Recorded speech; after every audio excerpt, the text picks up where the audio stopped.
Bolívar, del Libertador, si el cielo nos concede el deseo de la América unida, este continente podría llamarse, esta América unida podría llamarse la reina de las naciones y la madre de las repúblicas. Bienvenido a su casa, presidente Biden. Usted es nuestro amigo y el pueblo estadounidense lo es también. Somos pueblos vecinos y pueblos hermanos. Muchas gracias.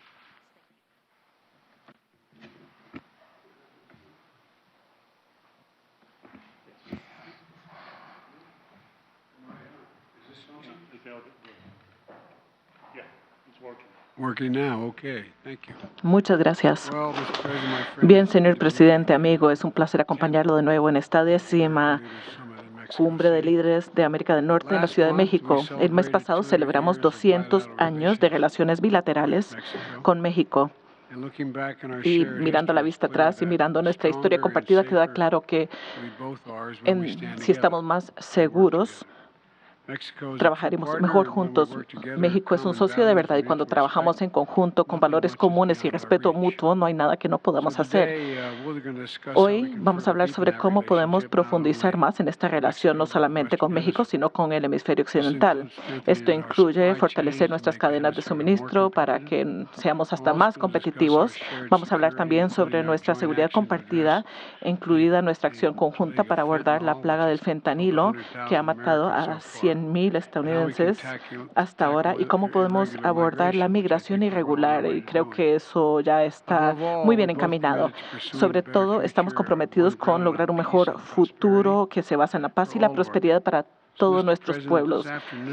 Señor presidente, hoy día y en los próximos años espero seguir construyendo este futuro mejor. Y quisiera agregar que en los últimos 15 años hemos gastado miles de millones de dólares en este hemisferio, decenas de miles de millones de dólares en el hemisferio.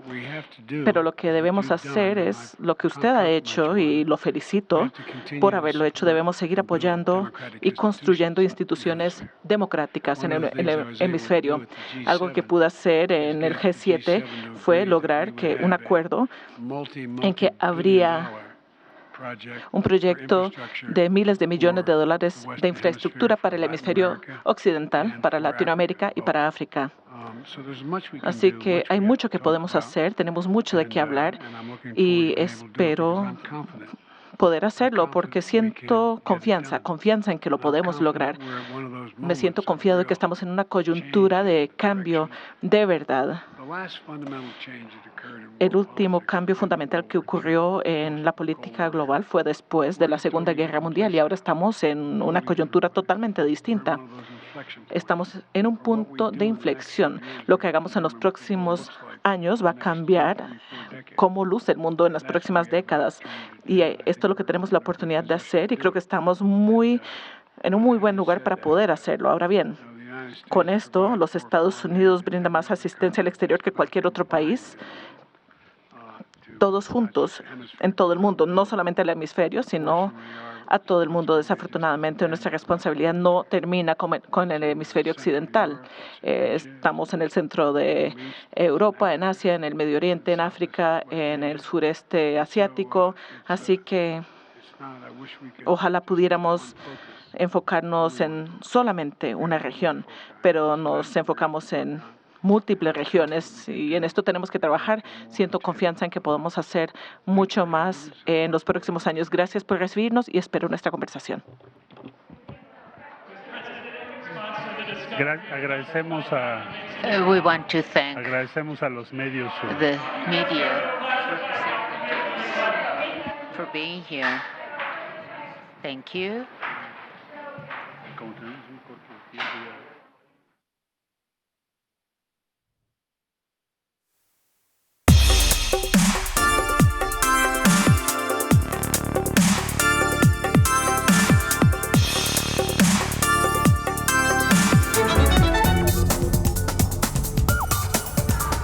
Para para opinar. ¿Qué tal? ¿Cómo están? Qué gusto que nos acompañen para opinar este lunes 9 de enero. Acabamos de escuchar esta reunión bilateral entre los presidentes y sus comitivas, los presidentes de México y los Estados Unidos, el presidente Biden, luego de una reunión no muy larga, pero sí interesante seguramente, y como bien menciona él, y ahí lo apunto, él subraya dos temas que creo que son los básicos, los fundamentales, los que atoran y desatoran esta reunión específicamente. El tema de la plaga del fentanilo, dice hay que acabar con la plaga del fentanilo y enfrentar el tema de la migración. Bueno, con esto y más vamos a arrancar, si le parece, esta tarde para opinar, y tengo el gusto de compartir esta mesa de análisis y de debate. Maite Noriega, un gusto como siempre, Gastón García Miranda, Juan Carlos Zúñiga, Raúl Frías, buenas tardes, noches para todos. Hola Paco. Buenas tardes. ¿Qué tal? Buenas tardes. Bueno, evidentemente nos tocó a todos, nos robó unos minutitos esta reunión bilateral desde Palacio Nacional, pero bueno, nos da un poco más de tema que ya traíamos, que es esta reunión. En principio binacional, mañana la cumbre de los tres amigos, la cumbre de los líderes de América del Norte. Son temas, ya lo mencionaba el propio presidente Joe Biden, mencionaba el tema de la seguridad, y esto tiene que ver con acabar con la plaga del fentanilo. Un tema que finalmente nos lleva a vincular a la captura de Ovidio Guzmán, uno de los principales productores de fentanilo, atrapado hace apenas unos días, y la llegada, esta visita del presidente Joe Biden a México. Inicio contigo y tu comentario, Raúl Frías Lucio. Hola Paco, ¿cómo estás? ¿Qué tal? Gastón, Juan Carlos y desde luego Maite, te saludo con mucho gusto, Maite. Bien, a ver, hay varias cosas sobre esto que estabas comentando. Déjame nada más dar un apunte sobre lo que estábamos viendo. Se ve buen ambiente, ¿eh? Se ve buen ambiente. No me gusta que el presidente López Obrador como que se achica, sí, como que se hace chiquito en la reunión, en esa parte, pero me parece que se nota buen ambiente, y eso me parece que es importante para tener un inicio de diálogo cuando se van a tocar temas tan importantes como es el tema de migración, como es el tema de seguridad, como es el tema, sin duda, que nos interesa mucho, el tema comercial, económico. Se habla del presidente. Sí, Paco. ¿Quieres decir algo? Sí, incluso me atrevería a ahondar un poco en lo que estás diciendo, porque en la recepción oficial, en la bienvenida oficial en Palacio Nacional, en el patio central, en el patio de honor, valga el término, de Palacio Nacional, dos apuntes. Uno, hablan las dos primeras damas, son las que hablan, no hablan los presidentes, y habla una y la otra le sigue y vuelve a la una. Vamos, un mensaje interesante, y al final un abrazo entre los cuatro. Yo, en los años que tengo, no había visto un momento tan especial en donde se habla, bueno, ojalá, eso es lo que esperamos, de una buena relación, de limar asperezas, que ha habido muchas. Raúl. Sí, a ver, la relación entre México y Estados Unidos es una relación muy compleja, Paco, que tiene muchas aristas y que tiene diferentes momentos. O sea, a veces pareciera que vimos a un López Obrador con Trump que se veía sometido y muy a gusto, muy cómodo. Hoy te puedo decir que también lo que hemos visto hasta el momento, veo a un presidente López Obrador cómodo también, poniendo su ritmo a esta primera reunión, hablando despacito, hablando un poco también de ideología, pero dejando abierto una posibilidad de buenas cosas. Yo espero que ese sea el ánimo y que tengamos buenos resultados, aunque me parece que ya llevamos algunos puntos en contra, y lo hablaremos en unos minutos más cuando abordemos el tema de migración, ¿no? Donde México se compromete a recibir a 30,000 migrantes mensualmente, sí, y que eso pues no está resuelto. ¿Cómo México lo va a resolver? Pero bueno, está este tema, el tema de seguridad. A ver, hemos hablado que el fentanilo hoy por hoy es una de las drogas que más le preocupa a los estadounidenses por la fatalidad que está provocando. Ya decía Joe Biden, 100,000 estadounidenses han muerto por esta droga de fentanilo. Sí, el hecho, ya lo hemos abordado en varias ocasiones para no abusar mucho de la palabra, sí, el tema de detener a un capo, desde luego era un pendiente que México Unidos, luego del fracasado Culiacanazo, y que, bueno, quedó pendiente esa parte. Y me parece que sí se da en este marco, previo a la visita, y que tiene que ver con que México está, por lo menos, haciendo algo, aunque sabemos que el detener a un capo, a un hijo del Chapo, no resuelve el tema del narcotráfico, porque no se está combatiendo el recurso, el dinero,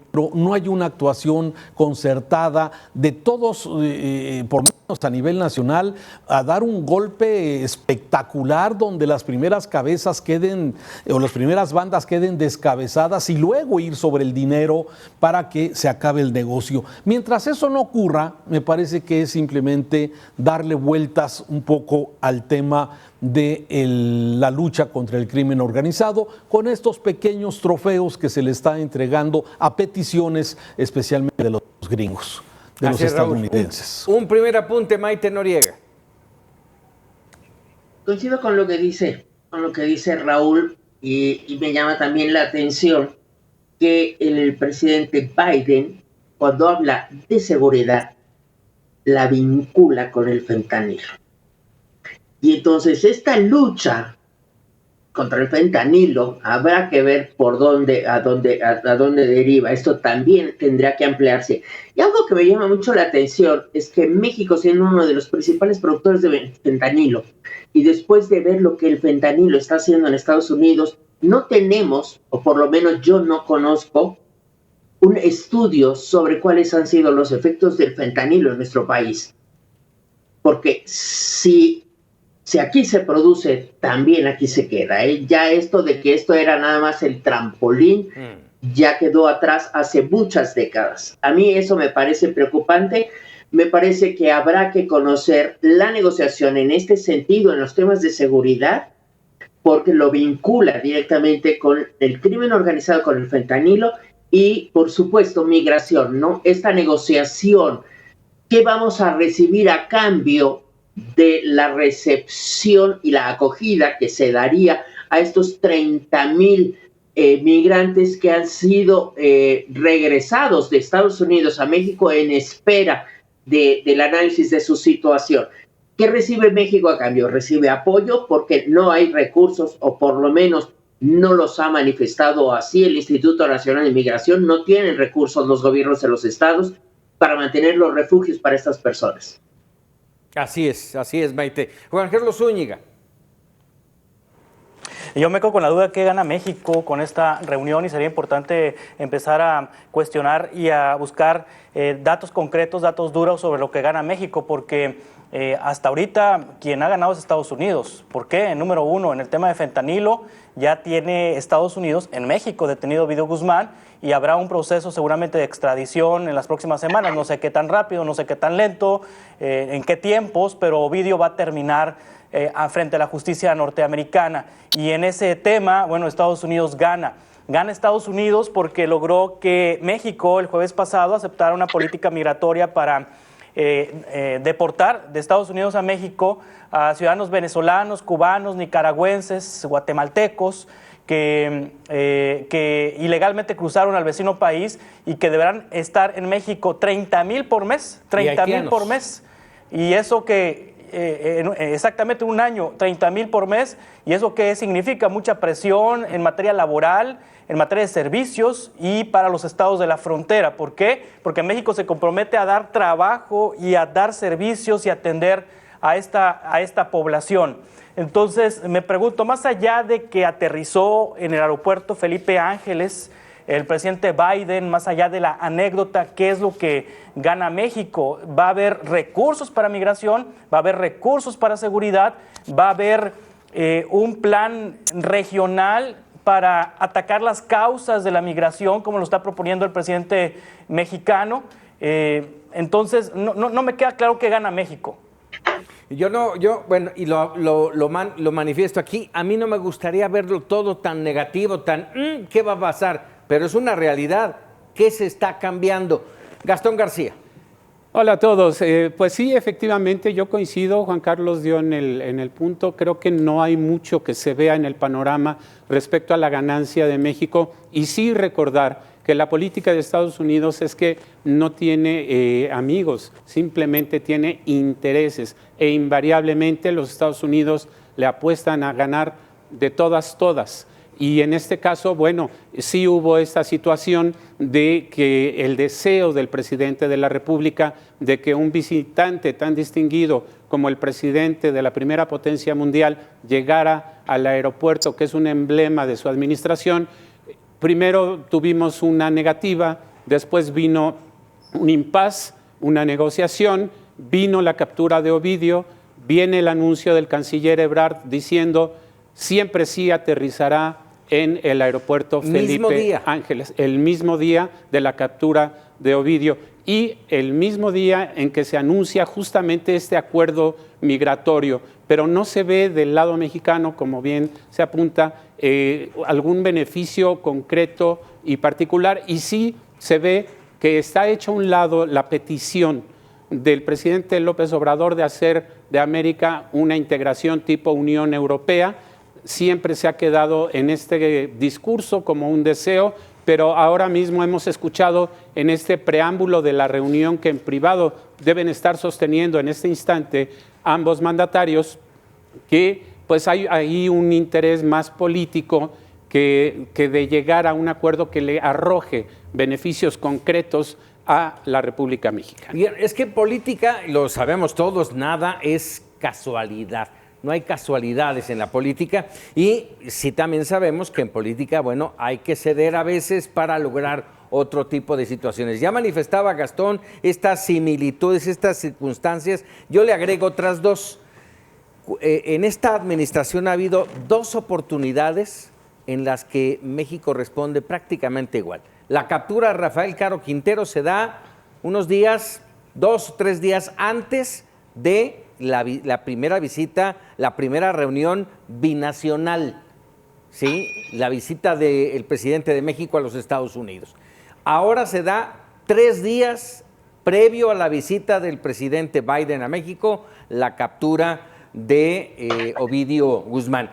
E interesante, lo que mencionabas, Juan Carlos Zúñiga, no sabes qué se gana, pero es interesante ver que algo motivó al presidente de México a terminar con su política de abrazos, no balazos, y ahora soltó balazos y no hubo un solo abrazo para capturar a Ovidio Guzmán. Raúl.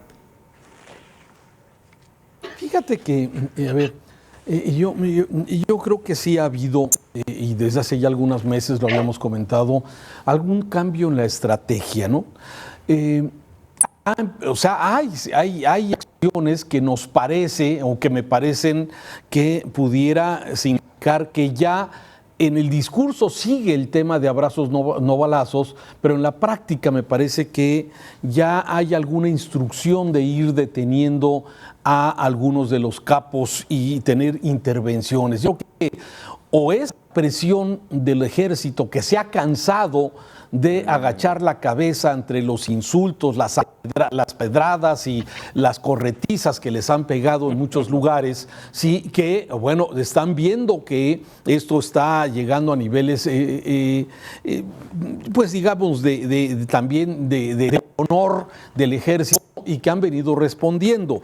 Y la otra es, bueno, quizás esta hipótesis que ha sido planteada de que lo que se necesitaba era tiempo del presidente López Obrador para poder armar una Guardia Nacional que por lo menos esté físicamente presente en la mayoría de la República Mexicana. Sí, no lo sé, habrá que esperar quizás todavía más tiempo para poder determinar si realmente hay una estrategia. En el discurso de la narrativa no hay cambio, no hay cambio, pero en la práctica me parece que incluso la Guardia Nacional, que estuvo durante los primeros 3 años de esta administración en un silencio total. Ahora ya han activado su comunicación social, ya envían boletines, mandan información de lo que han venido haciendo, y por eso me parece que sí ha venido dándose un cambio no reconocido desde el atril presidencial, pero que en la práctica sí se está llevando a cabo.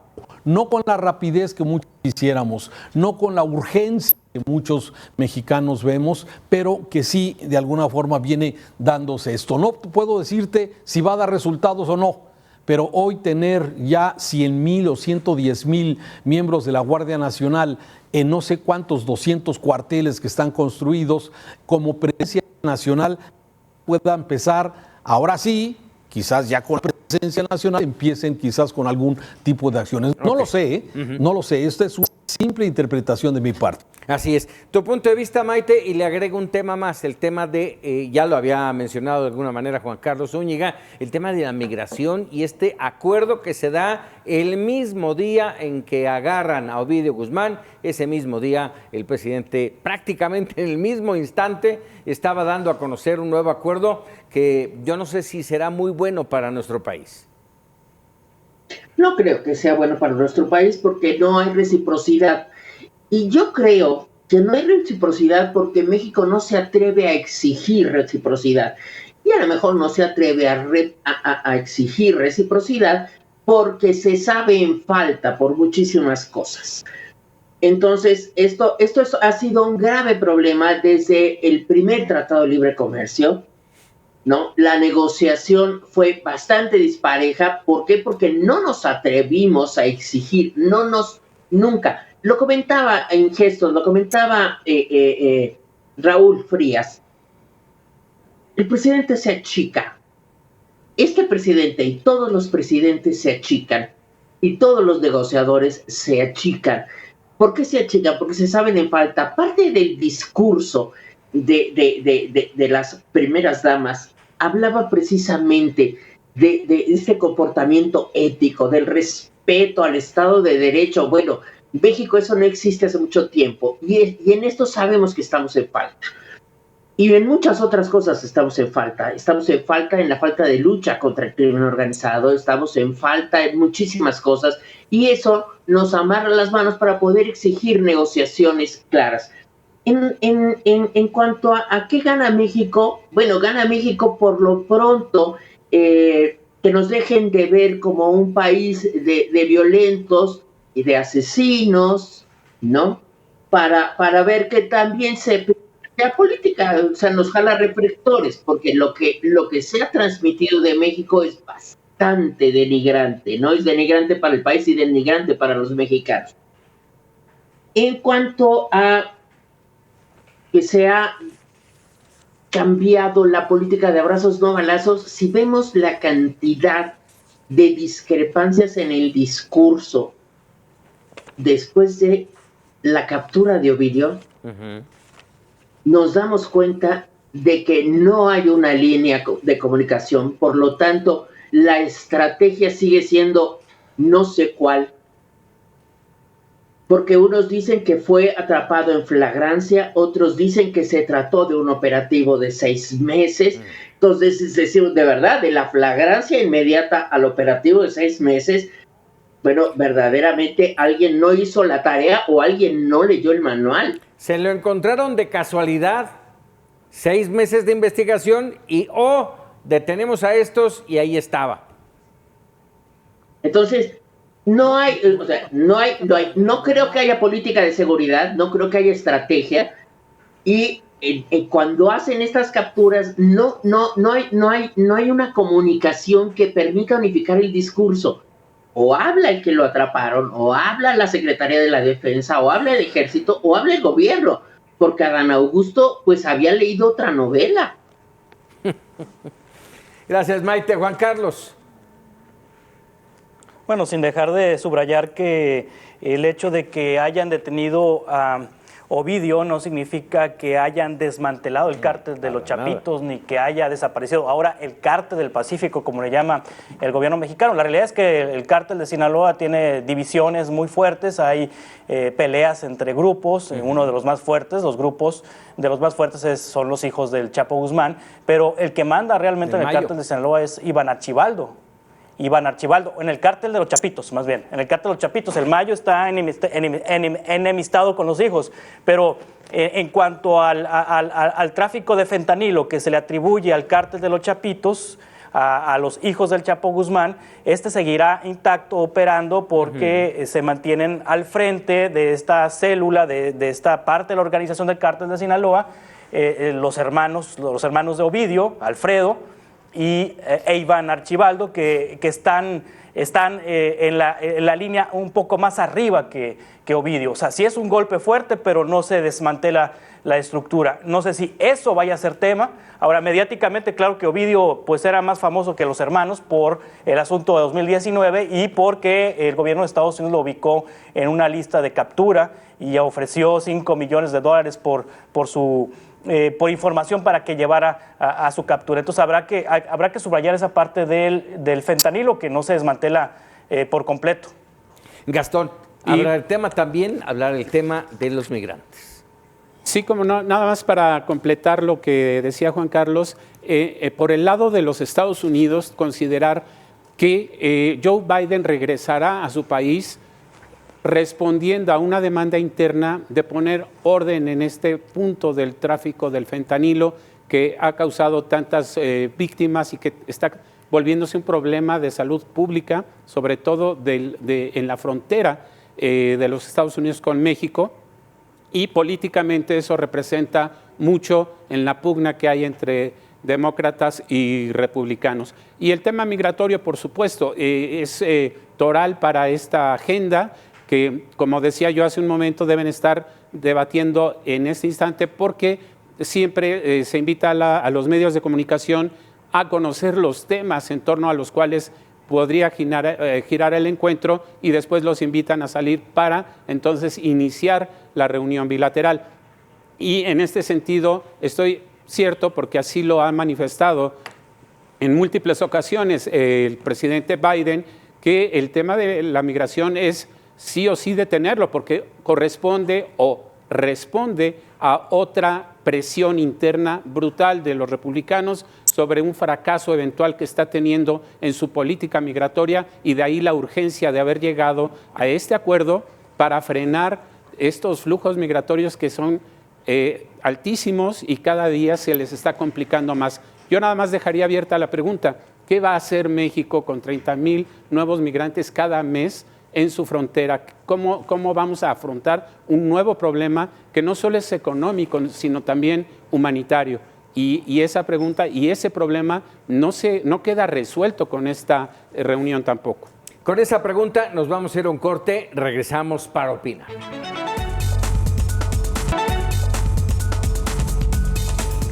Ya estamos de regreso para opinar y dejaba flotando en el ambiente Gastón García Miranda, ¿qué va a hacer México con 30,000 rechazados, 30,000 migrantes por mes que va a arrojar los Estados Unidos a México? Y recuerdo que previo a la visita del presidente Biden a México, el fin de semana estuvo por primera vez en la frontera. ¿Y en dónde mejor? Pues en Texas, en una de las entidades norteamericanas con mayor problema de migrantes y que rechaza con mayor crudeza a los migrantes. Y ahí el gobernador Greg Abbott le entregó una dura carta, así calificada. Entre otras cosas, le solicita retomar la construcción del muro entre México y los Estados Unidos y designar a los cárteles de la droga como organizaciones terroristas. Interesante sin duda. Raúl. Que lo son. Son actividades terroristas. A ver, lo que hemos visto de cómo se comportan estos grupos, sin duda, son actos de terror, lo que provocaron en Culiacán, dispararle un avión de Aeroméxico lleno, repleto de pasajeros, sí, lo que han provocado en diferentes partes, en Ciudad Juárez, con ese comando de 6 camionetas repletas de sujetos para tomar el Cerezo número 3 de Ciudad Juárez, lo que ha sucedido en la frontera entre Jalisco y Guanajuato, en donde vemos, bueno, cómo han provocado actos de terror. Y sin embargo, el gobierno mexicano no ha querido entrar a esta agenda de nombrarlos terroristas para que haya un combate de ese nivel. Se sigue tratando como un tipo de delincuencia, como si fueran delincuentes comunes, cuando vemos el armamento, la capacidad de movilización, y esto va a ser muy difícil que se le pueda combatir pues como se está haciendo en este momento. Se necesita hacer una acción concertada, como fue, por ejemplo, el caso de la FIFA, en el caso de los fraudes, en el caso del 2008, de este gran defraudador de los Estados Unidos, lo que hicieron en Colombia, de poder combatir junto con otras organizaciones en el mundo, sí, el cártel de Pablo Escobar. Y mientras eso no pase, pues va a ser muy difícil que si capturan a un sujeto, si detienen a una cabeza, no va a pasar nada, Paco. Entonces, me parece que sí, es un tema en el cual México tendrá que abordar en algún momento. Quizás los estadounidenses vayan a ejercer presión para que esto ocurra, pero México, y el presidente con este nacionalismo que él ha expresado, pues se ve difícil que pueda dar un paso en este sentido por el tema de soberanía, ¿no? A veces hay una gran confusión con este asunto. Sí, miedo a la mal llamada o mal entendida soberanía, Maite. Mira, y además aquí volvemos a entrar con el conflicto de la captura de Ovidio. Se niega la participación del gobierno de los Estados Unidos, y hay quienes aseguran que la participación de los Estados Unidos fue fundamental para la captura. Esto no se reconoce, ni se reconocerá oficialmente durante este régimen, pero sí es importante que empiece a surgir información con datos en este sentido. Y esto nos habla de que en Estados Unidos hay una enorme preocupación por el papel que están jugando los cárteles de la droga ya en la política mexicana, y que están obstaculizando, hay algo, las cadenas de suministro. Están afectando las cadenas de suministro, están afectando la seguridad, están afectando los precios, están afectando muchísimas cosas, no es nada más esto. Entonces, a mí no me extrañaría que la presión de Estados Unidos aumentara. De hecho, creo que ha aumentado, y la captura de Ovidio y de otros capos en los últimos días nos habla de esto, pero me preocupa grandemente que el presidente no quiera reconocer cuál es la afectación a la población, porque esto empobrece a la sociedad.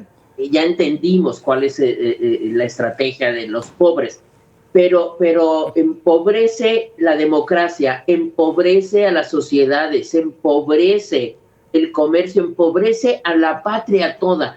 Y el presidente ha estado trabajando, por lo menos en el discurso, más como aliado de ellos que de los ciudadanos de bien, aquellos que respetan la ley hasta donde es posible en un país donde nadie la respeta.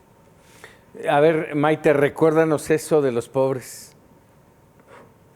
El presidente dijo que, lo acaba de reconocer en una mañanera, que lo de los pobres no es un asunto personal, sino una estrategia que le permitiría a él, cuando los necesite, que defiendan el proyecto, que lo defiendan a él, por supuesto.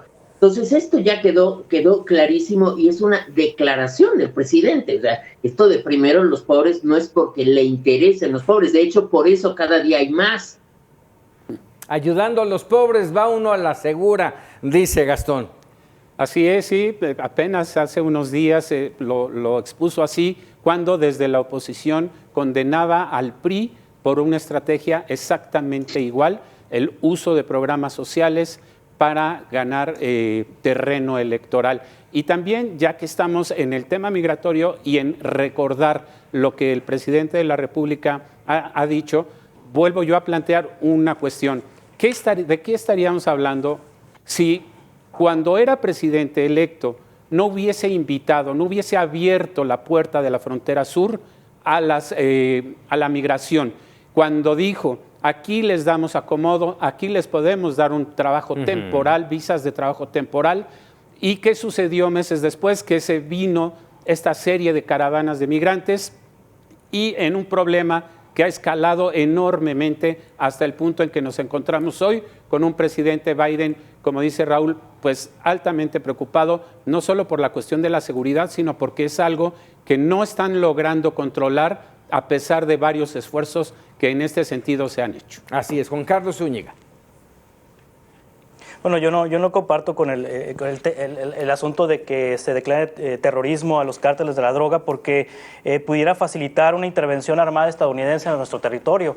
Ya de hecho Donald Trump lo intentó en algún momento, lo publicó Mark Esper, el subsecretario de la Defensa, lo dijo, lo declaró, que en 2020 Donald Trump le propuso lanzar misiles a laboratorios y a cárteles o a territorios dominados por cárteles de la droga mexicanos, y con lo que eso implicaría, y que además se mantuviera en secreto. Hacer una declaratoria de terroristas a los cárteles mexicanos no le correspondería al gobierno de México, le correspondería al gobierno de Estados Unidos, y entonces el gobierno de Estados Unidos tendría la facultad de intervenir con su ejército y con sus cuerpos de seguridad en territorio nacional. ¿Y eso qué implicaría? ¿Quién sabe? Pero creo que estarían en riesgo muchos civiles ante una circunstancia como esta.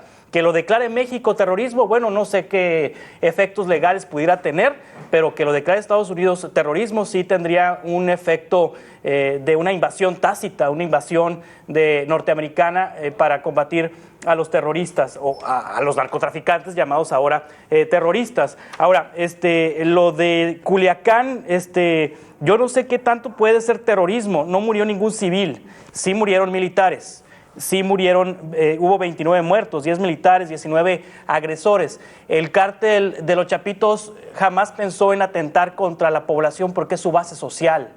El cártel de los Chapitos, el cártel de Sinaloa, basa su poder en el respaldo popular que tienen. Entonces jamás iban a atacar a la población civil. Sí, dar una demostración de fuerza, sí, echarle balazos al fuselaje del avión, pero no con la intención de matar civiles. Si no, sí lo hubieran hecho. O sea, si tenían la capacidad de hacerlo, lo hubieran hecho. Esto nos hace reflexionar que en 2019 quizá no habría pasado nada si se llevan a Ovidio.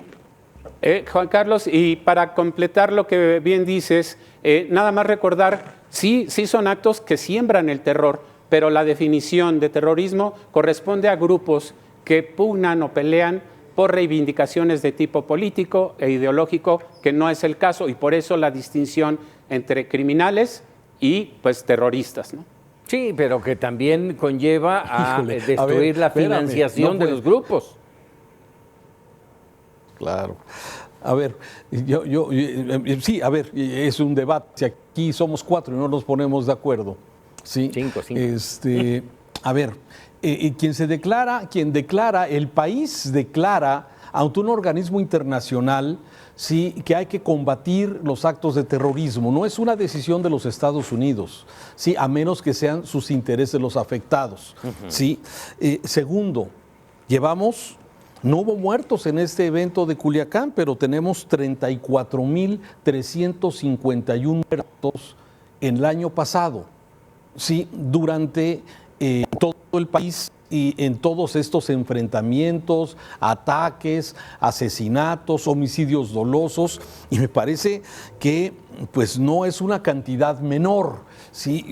Y que muchos, incluso a las autoridades, acreditan a la guerra entre las pandillas, ¿sí? Por llamarles de alguna forma. 34,351 sexenio del presidente López Obrador, al ritmo que va, nada más el primer fin de semana hubo 240 muertos, el primer fin de semana del 1 al 3 de enero, así fue, y ha sobrepasado y va a sobrepasar con mucho seguramente a lo que pasó con Peña y lo que pasó con Calderón, lógicamente. Entonces, sí, a ver, me parece que entiendo el tema de la soberanía, sí, que es un asunto que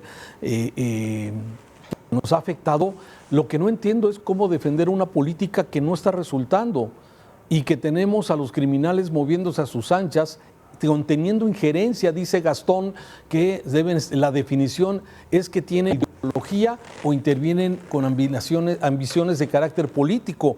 Los criminales, hay que preguntar qué pasó en Sinaloa, hay que preguntar qué pasó en Sonora en las elecciones anteriores, hay que preguntar qué pasó en Michoacán con las últimas elecciones, ¿sí? Una intervención directa del crimen organizado, como quedó documentado con nuestros propios equipos de Meganoticias en Sinaloa, cuando el día de las elecciones el crimen secuestró a los activistas y a los de los diferentes partidos para que no salieran a votar. Es correcto. Bueno, en fin.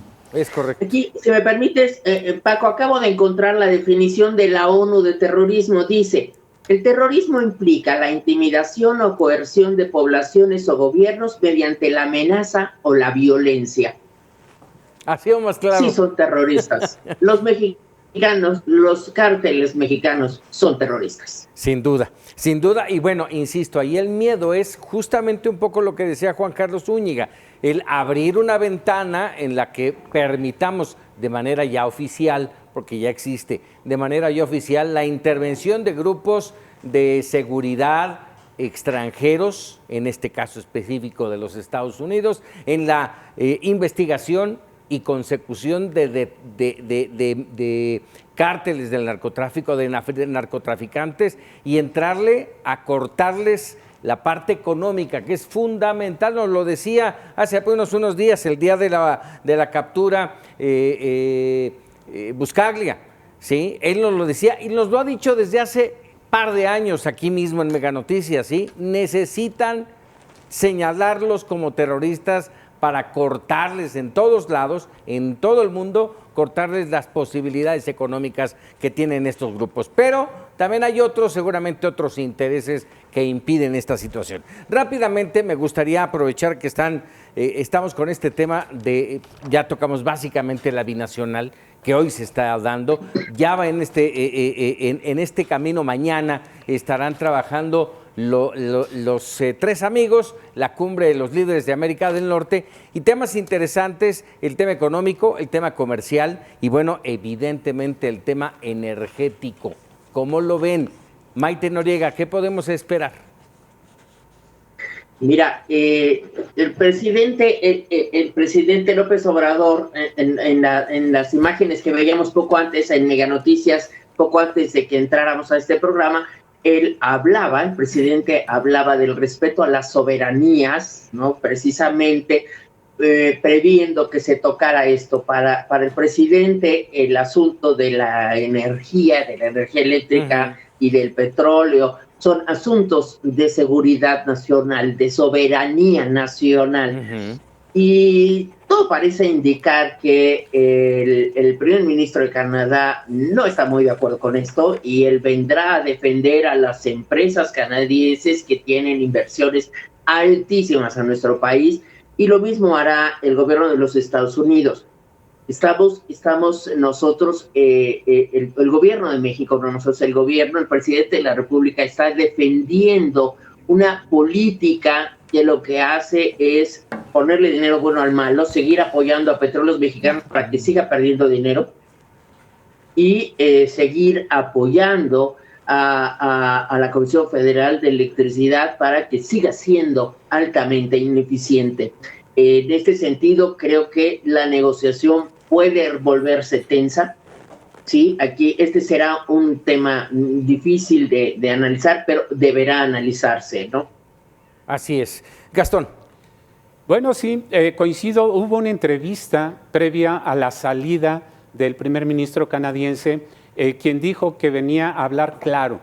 Y esto sí sonó a ir directo al punto. ¿No les parece cómo se está conduciendo la política hacia las empresas extranjeras en México? ¿Y no les parece que aun cuando se sale de lo acordado en el TEMEC, están incurriendo en estas fallas, aduciendo lo que dice Maite, pues un atentado contra nuestra soberanía, cuando son cosas pues distintas. Así que sí es de esperarse que terminando estas dos bilaterales y la cumbre de Norteamérica se llegue a un acuerdo ya concreto, porque esto se ha solicitado de muchos meses atrás y nada ha pasado. La política sigue igual en este nacionalismo malentendido. Se trata, dice el primer ministro canadiense, de que si respetamos las reglas del juego, México automáticamente se volvería en lo más atractivo para estimular las inversiones que tanta falta nos hacen. Juan Carlos. Pero es un modelo en el que el presidente López Obrador no cree y creo que su posición no va a cambiar, no se va a modificar y me parece que pudiera ser el tema a negociar del presidente López Obrador que Estados Unidos y Canadá, y sobre todo Estados Unidos, le baje 3 rayitas al tema de la disputa comercial por este tema en el contexto de libre comercio entre los 3 países. ¿Por qué? Porque López Obrador piensa que la energía debe ser un asunto del Estado mexicano y es un asunto de soberanía, y ahí no hay punto de encuentro con los estadounidenses ni con los canadienses. Quizá eso sea lo que negocie el presidente López Obrador. Aunque ya hayas firmado un acuerdo, pues para eso lo firmaste. Sí, me parece que yo creo que el presidente va a buscar que Estados Unidos ceda ante la posición mexicana a cambio de la parte de migración, a cambio de la parte de seguridad, a cambio de otros asuntos en donde México está haciendo el trabajo sucio. Pero ahí ya cuando estamos entrando al tema ideológico del presidente López Obrador, creo que ahí sí no creo que haya mucho avance ni haya mucha cambio en la visión del presidente mexicano. Sí, aunque tenemos encima, así como lo mencionas, si eso es así, tenemos encima estas consultas que nos podrían llevar a paneles en donde los castigos, las multas, los aranceles nos van a hacer pedazos.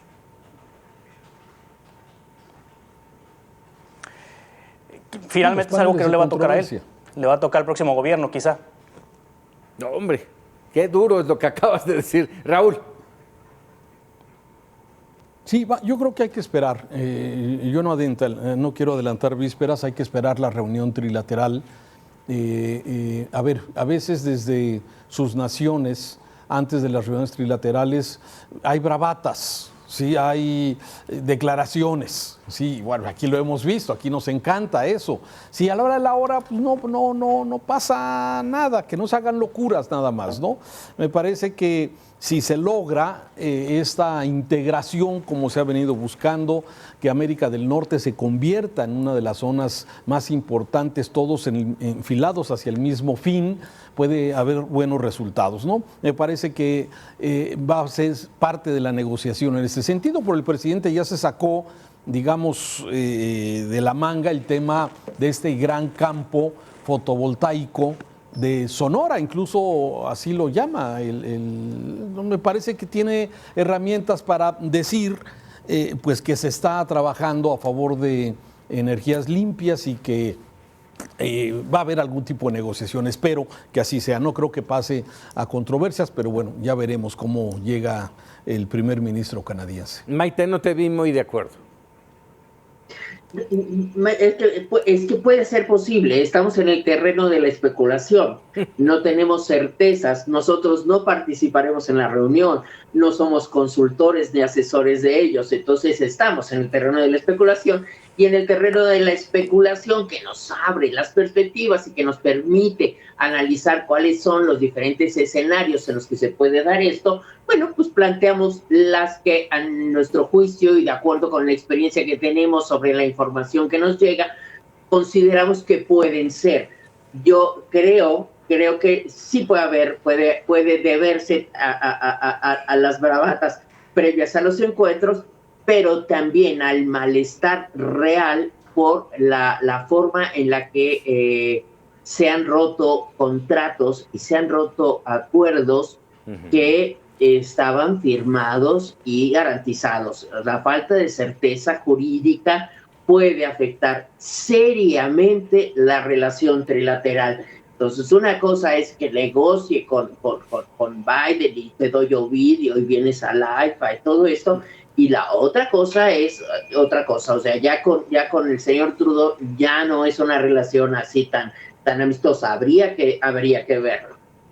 Así es. Bueno, eso es parte. A mí me gustaría, si me lo permiten, dejar de este tema así como lo planteamos, esperar qué es lo que ocurre este martes y miércoles en la reunión trinacional y meternos a otro campo que pareciera local, pero que finalmente tiene un ámbito nacional. Lo ocurrido este fin de semana, concretamente el sábado, en el sistema de transporte colectivo, el metro, en la línea 3, ¿sí?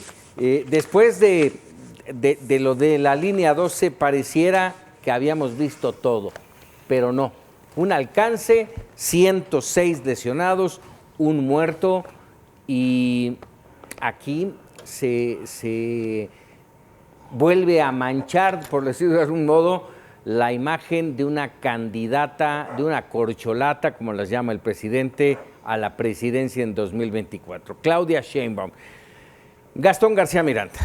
Así es, Paco, pues este es simplemente un eslabón más en una ya larga cadena de acontecimientos que han ocurrido en instalaciones del sistema de transporte colectivo Metro, desde la caída de uno, el incendio de la central, incendios en estaciones del metro y ahora estas circunstancias que, como bien dices, están dañando, yo digo que profundamente, la imagen de quien hoy por hoy se ha perfilado como la más probable sucesora del presidente de la República y que por lo mismo tiene una trascendencia. Y hay que ver la reacción que está teniendo, que es muy parecida a la reacción que ocurre con el presidente, de decir que se suben al tren los adversarios para señalarla y buscar desacreditarla en un juego de politiquería, que son las palabras que emplean.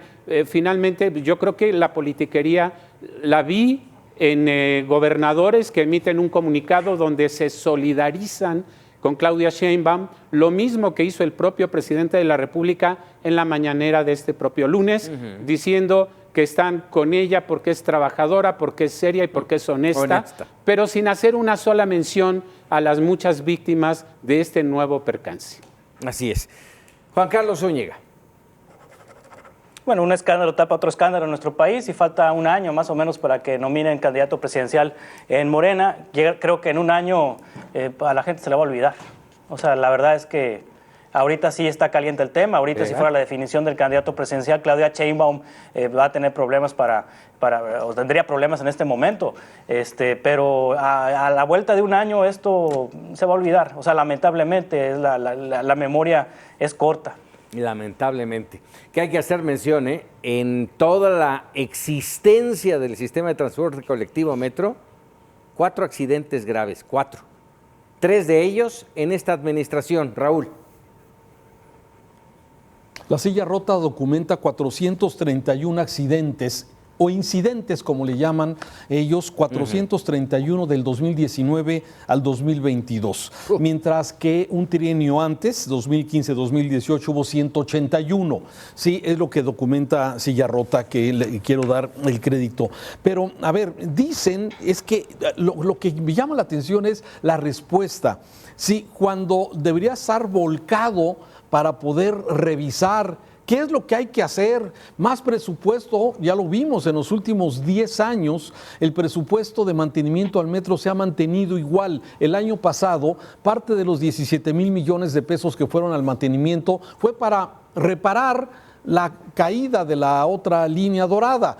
Entonces, la verdad es que ha venido cayendo poco a poco el sistema del metro, que es un metro ya viejo, tiene 54 años, no tan viejo como el de Nueva York, que tiene más de 110 años y que sigue funcionando para los que tienen la oportunidad de viajar y sigue funcionando muy bien. El problema de este metro es que ha sido abandonado y las prioridades del gobierno en recursos se han ido a otras cosas. y que esto ha evitado que tenga un buen servicio de mantenimiento para que el metro pueda seguir con muchos años más dando servicio a millones de capitalinos en la Ciudad de México. Y inmediatamente después del accidente, canalizar todo el esfuerzo a decir es que quieren tirar la candidatura de Claudia Sheinbaum. Sí, a ver, la oposición esto lo ve como una oportunidad, claro, pero sin embargo no hay ninguna autorreflexión de la falta de gobernabilidad que hay,